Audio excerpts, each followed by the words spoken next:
Some stories disappear, some are erased, and some are waiting to be uncovered. The Dark Bureau. In Europe's container ports, commerce moves ceaselessly.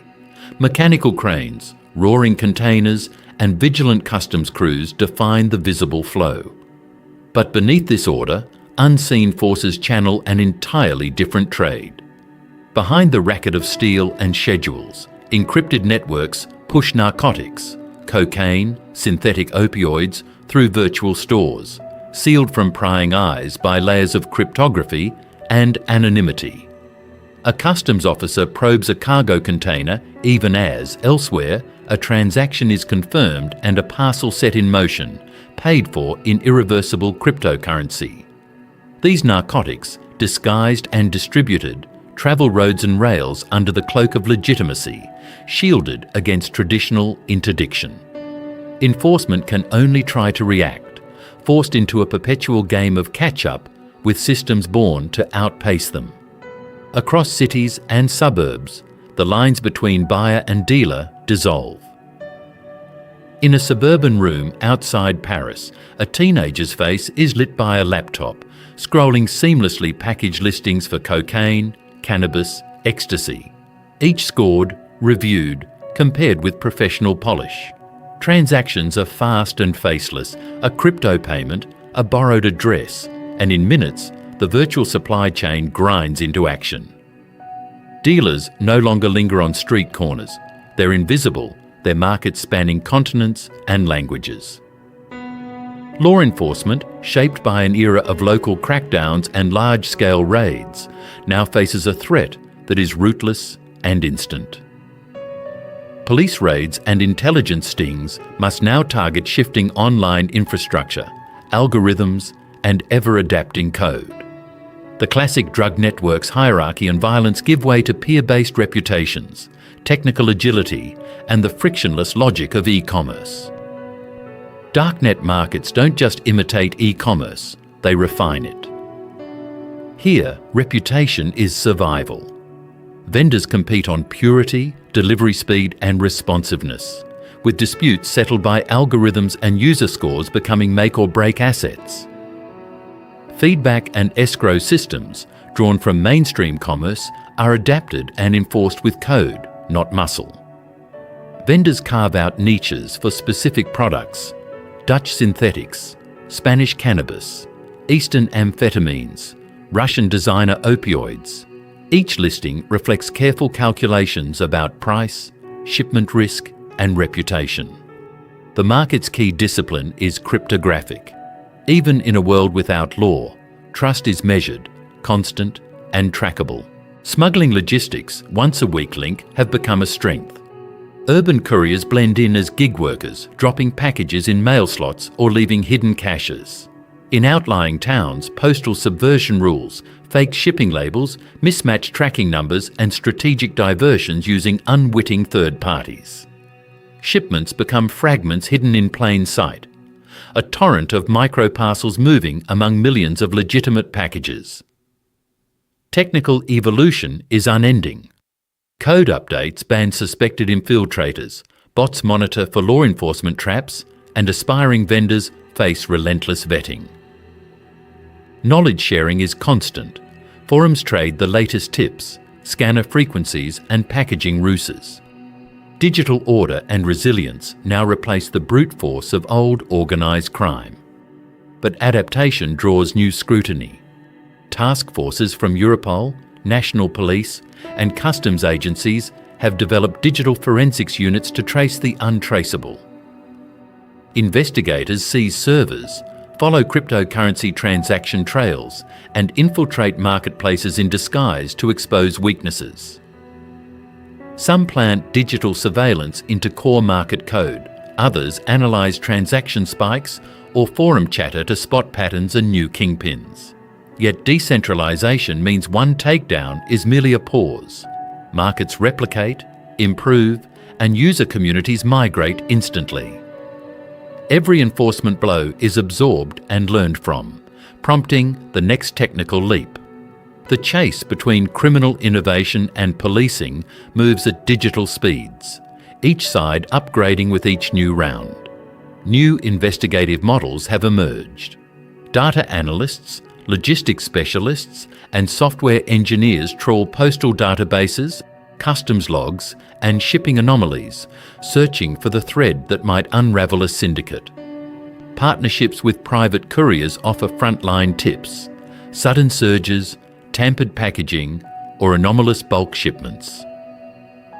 Surveillance expands to cover both the digital and the material, targeting supply chain soft spots. A tip-off from a careless courier, a risky package designer, a laundering accountant, or the freelancer hired to build a web interface. Hybrid threats blend encrypted anonymity with real-world vulnerabilities, demanding combined approaches. Classic surveillance meets scripting and software audits. Catches are rarely the result of brute force. Success demands cross-cutting teams and fast adaptation as darknets morph with each investigative move. Conventional policing increasingly struggles to keep up. Old tools, wiretaps, GPS tags, controlled buys, fall short in encrypted, ephemeral, and modular environments. Investigators now target hybrid actors, packages bridging legal and illegal shipments, freelance developers customizing darknet platforms, courier drivers moving illicit parcels alongside normal freight. Each new link blends digital shrouding with physical reality, expanding the crime map in unpredictable ways. The arms race prioritizes nimbleness, spotting weak human or technical links and exploiting the inevitable mistakes of a network built for speed. Policing fuses traditional tradecraft, social engineering, financial tracing, physical surveillance, with software and statistical models. The most effective work blends disciplines and adapts to each shift in the market structure. Europe's political and legal order strains to keep pace. In the aftermath of major busts, parliamentary committees debate the boundaries of cybercrime law and digital privacy. New legislation stands up cyber-specific police units, courts, and rules for evidence and extradition drawn from blockchain forensics and cyber investigations. The EU races to unify law enforcement databases and streamline the pursuit of suspects overseas, yet each push toward harmonisation fractures along competing lines. Digital privacy versus law enforcement, national sovereignty versus cross-border necessity. Surveillance programs ignite protests, courts question mass data grabs and the intrusion of police hacking. Heated conflict erupts between security needs and digital rights, clouding public trust and legislative progress. The rules of privacy, accountability, and security are repeatedly renegotiated, and the gap between technological reality and legal response widens. Disruption generates only brief victories. Moments after a major bust, new platforms arise, stripped of compromised code, ready for instant launch. In encrypted channels, new guides spread practical knowledge, how to hide shipments, launder crypto, evade recent police stings. Recruitment follows business patterns. Moderators and top vendors are thoroughly vetted and incentivized. Technical knowledge is shared without borders. Every police win in one country produces new adaptations across the entire continent. The crime world's archetype shifts from solo kingpins to distributed technical collectives who iterate and outpace the slow process of law. Breakthroughs depend on human insight more than software. Investigators who spot social structures or critical weak points, rather than just broken code, achieve real disruption. As the investigation gets deeper, a new professional underworld appears. Ex-military logisticians arranging secure shipments, former financial auditors laundering money with stunning proficiency, or rogue IT specialists building markets that can vanish or rebound after a single warning. These actors are often invisible, a far cry from the classic criminal profile, complicating both police strategy and public understanding. Law enforcement must now diagram overlapping networks of technical, business, and operational expertise. talent sourced from Europe's own trusted institutions. The battle is no longer against familiar outlaws, but skilled insiders operating within and against the system's own rules. The social fallout is rapid and unpredictable. Addiction, previously clustered around familiar risk corridors, spreads to new communities as high-purity drugs penetrate previously untouched regions. Hospitals in affluent towns and post-industrial cities alike scramble to respond to overdose spikes as health systems strain under the pace and volatility of supply. Harm is algorithmically distributed. Overdoses cluster in unexpected places, and the distinction between at-risk and safe communities collapses. Prevention, always reactive, finds itself chasing a crime that ignores borders, class, and routine intervention models. Traditional community responses, police, schools, rehab centres, are racing to adjust, but the flow of narcotics continually shifts beneath them, undermining established strategies and public confidence. Government countermeasures accelerate. Parliaments pass sweeping cybercrime laws, creating new digital crimes, courts, and prosecution teams invested in chasing sophisticated online operations. Lawmakers argue over the boundaries between surveillance and rights as high-profile legal challenges rise to the European Court of Justice. Each privacy precedent or ruling met with pushback from tech advocates and civil society.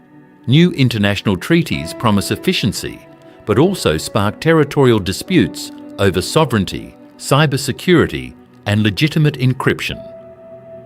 Tensions erupt between those urging unified policing, data sharing, and criminal codes, and those prioritising liberty and national control.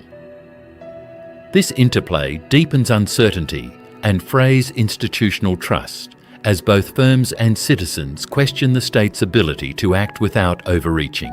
Institutions find their functions colliding, public health, justice, and digital oversight all bleeding into one another as crisis becomes routine.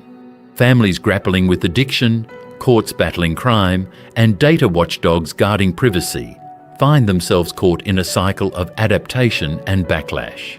Fear of overreach feeds civil unrest, while failures in policing breed perceptions of impunity. Surveillance tactics, initially emergency measures, become slippery norms. Data breaches and hacking abuses haunt even high-profile wins, eroding belief in state or tech accountability.